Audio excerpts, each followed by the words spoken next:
Hello, everyone, and welcome once again to the semi-monthly pull. I'm Captain Logan, Hi, I'm Eric.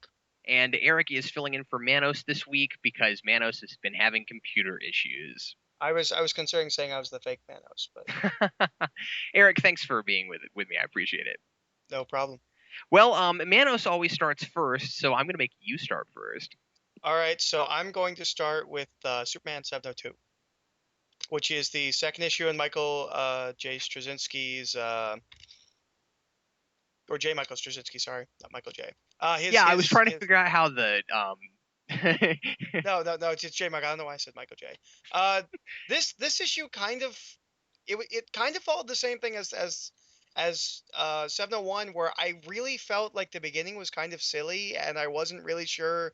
I was like, I'm not sure I want to read this kind of Superman comic where like he's playing basketball and stuff, and like he's there was this really corny like 80s cartoon thing. We're like, oh man, we don't want to play with him because he sucks. And Superman makes it look like he wins, and they're all like, oh yeah, he's awesome. He's on my team now. it's like that's Superman, kids. Yeah, like I really didn't care for that. But then when we get to the stuff with the aliens, which is clearly a metaphor for illegal aliens, we get the stuff with this old the black caretaker who's just a really nice character. And it's just a nice little story. And then of course the ending makes me really not be able to wait till this story is over so that he can write Lois and Clark together, because I really dug that ending scene. I like that a lot too. Yeah. Which is the same thing with Spider-Man. Anytime somebody said Spider-Man, the marriage doesn't work, I point to JMS's run. I'm like, he is fantastic at writing marriages. Uh, but yeah, I really dug the issue on the whole. That's really all I gotta say about that. Okay, my first pick this time is Red Robin number 15. I have not been reading the series, but I decided to try it out on a subscriber's recommendation, and I actually can't remember the name of the subscriber right now, but I'll make sure and put it in the description because I was asked to look at this on the captain's log, and he was like, you know, were you reading? Are you reading this? What do you think of it? And I hadn't been, but I'd been curious about it because I miss Tim Drake a lot. So I was like, I'll read this. So anyway, I picked up issues 14 and 15. And so, I mean, 14 is really good too, but, you know, I don't want to do 14 and 15. So I guess I'll talk about 15.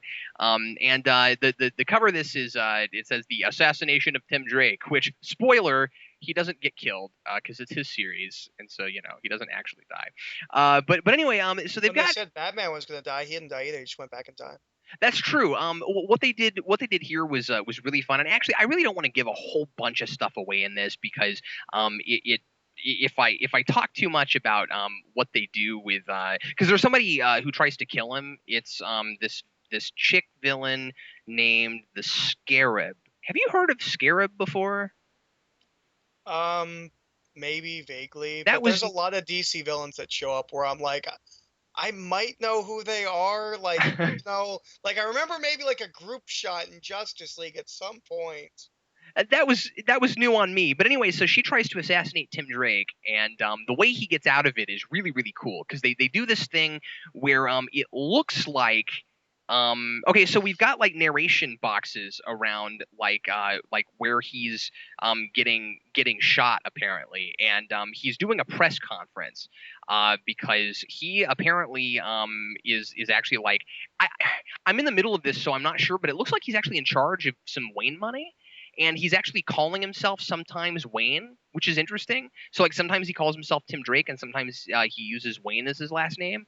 And anyway, so there's these narration boxes where like you see him get shot, and then you see Red Robin, and he's talking over both of them as if he's both the guy getting shot and Red Robin all at the same time. And the way he actually gets out of it is really cool, but I won't spoil it. Anyway, so they're doing this thing where like Red Robin has what looks like sort of a hit list, and it's not like he's going around killing people, but he's got this list of both heroes and villains who he seems to be like not entirely sure if they're on the level, and he's kind of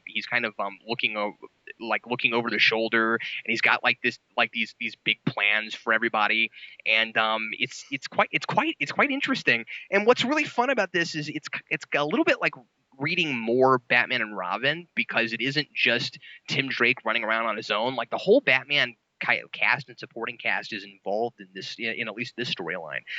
So you've got Damian, and you've got Dick Grayson, and you've even got the current Batgirl, and like everybody's in this. And I think I might even start reading this because it's like getting more Batman. Only I like Tim Drake in this better than I'm liking both, Dick and Damian at the moment. So anyway, I'm gonna give that a solid 4, and I'm gonna keep reading that. I'm thinking. I've been asked to read it too, and I just don't have the money. I think you'd like it quite a bit, and it's really, really well, good art. I like Tim Drake, so. So my pick is Iron Man, Invincible Iron Man number 29. Um, this picks up pretty much where 28 left off.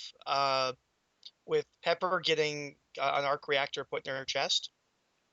And then it kind of quickly cuts to this whole thing with Detroit Steel, where Sasha Hammer is basically selling this app to a bunch of like geeks, like just the standard like video game geeks, which lets them pilot the drones for Detroit Steel. I'm not entirely clear if because they're pitching it like a game, but I'm not entirely sure if they're aware that it's not a game. Like that wasn't completely clear to me. Like if they're really kind of like piloting them and they know it, or if they think it's just this game that they're being sold. Um, and then Pepper gets her rescue armor, which rescue needs some sort of slight redesign. I don't like that she looks just like Girl Iron Man. Like War Machine looks like a distinct separate entity. Maybe she just needs like a different color scheme, but she just kind of looks like Girl Iron Man. What does she look like before? She looked like Girl Iron Man. Oh, okay. I thought maybe she like had a different costume when she was rescued before, because I didn't see her in the other ones before that. It was a little bit more distinct in the head, but other than that, she's still kind of actually. There's a little bit. I think she looked more distinct before this. I can't fully remember because it's been a while since I read that storyline. Mm-hmm.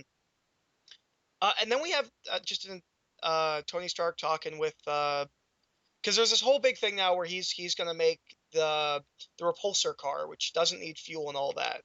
And then we have a scene that I don't understand with Rhodey talking to a government official, and and then we have a party which brings in Sasha Hammer shows up with her mom, and Tony and Sasha leave at the end of the issue. I don't know exactly where this is going. Like, I honestly have no idea why Tony left with her. Yeah, and I think most importantly, didn't he leave with her after dancing with Pepper?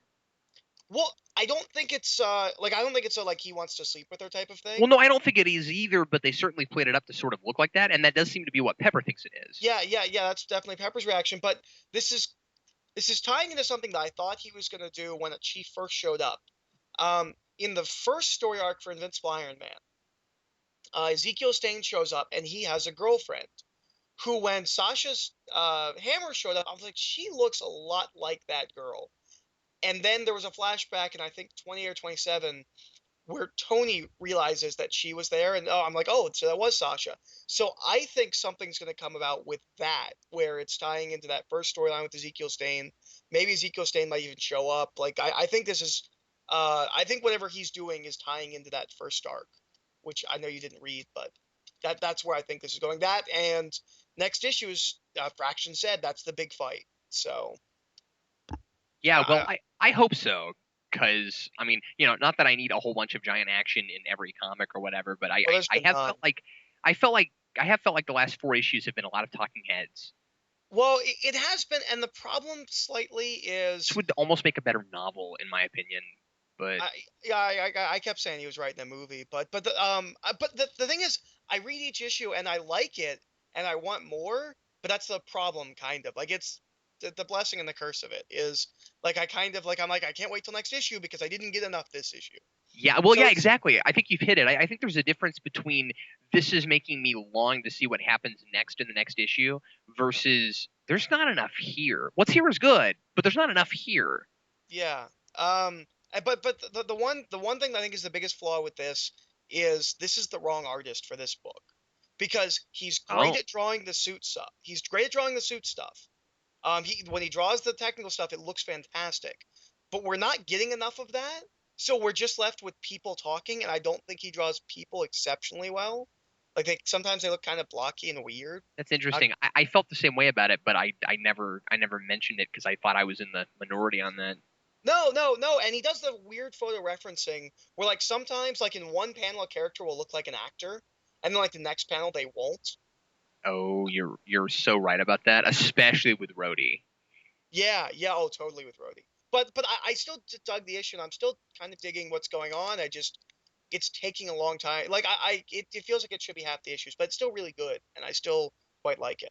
All right, well, my second pick this week is Superman Last Family of Krypton #1. This is a 3-issue mini that's an Elseworld story that DC is doing. And part of the reason I picked this up was just because I didn't realize DC even still published Elseworld stories, and that made This is me. the first one since Red Sun. Oh, it made me excited, man. I wish they'd go back and do more of these because I always dug Elseworlds. But anyway, did you read this, by the way? I did not. Okay. The premise for this is, of course, this is Elseworlds, so it's a different universe, and the premise is Kal-El is sent to Earth like he is in the original continuity, but his parents come with him this time, and it's good. I really like it. First of all, the art is very kind of watercolory, so I really dug that about it.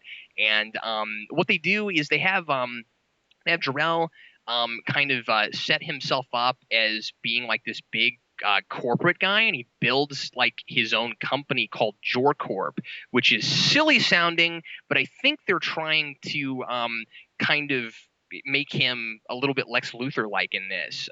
So like his his motivations and things change and get a little bit warped from being on Earth, and he tries to stay as Kryptonian as he can, but he gets a little bit corrupted, I think, by the corporate, by like the corporate mindset. And then well, first of all, when they land, like the whole planet kind of takes them in and accepts them, because mostly I think because they want technology and stuff from them, and they don't immediately kill them, even they don't even immediately kill humans even though they have superpowers. So I think everybody is excited about that. And so while Jor-El's doing that, Laura is setting up the Kryptonian religion on Earth, which I think is also kind of interesting, where she writes a book about Raoism and tries to get people to start worshiping Rao. And I'm wondering where that's going to go. What's bizarre is what they're doing with Kal-El, and the book spans this first issue. By the way, it's a $5 issue because it's thicker, and it spans quite a bit of time. And by the time you get toward the end of it, they've got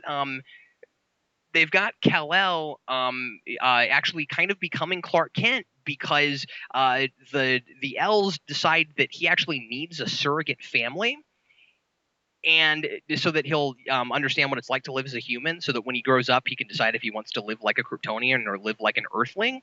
And so they end up picking the Kents, and they act very much as if like it's fate that whatever universe he's in, it's gonna be the Kents. And I thought that was kind of strange. Another really neat thing they're doing is they've got Lex Luthor as like a teenager or even a preteen actually working for Jor-El, because Jor-El figures out that he's like this brilliant mastermind even at the age of like 12 or something. So I think that's going to be really cool. But anyway, I'm digging this quite a bit. I'm going to give the first issue at 3.5. It sounds pretty cool. I've heard good things about it, and I also really like Elseworld stories. So anyway, we are all out of time, but Eric, thanks again for being with me. You're welcome. And thanks a lot for listening. I'm Captain Logan. I'm Eric. And we'll see you next time on the semi-monthly poll.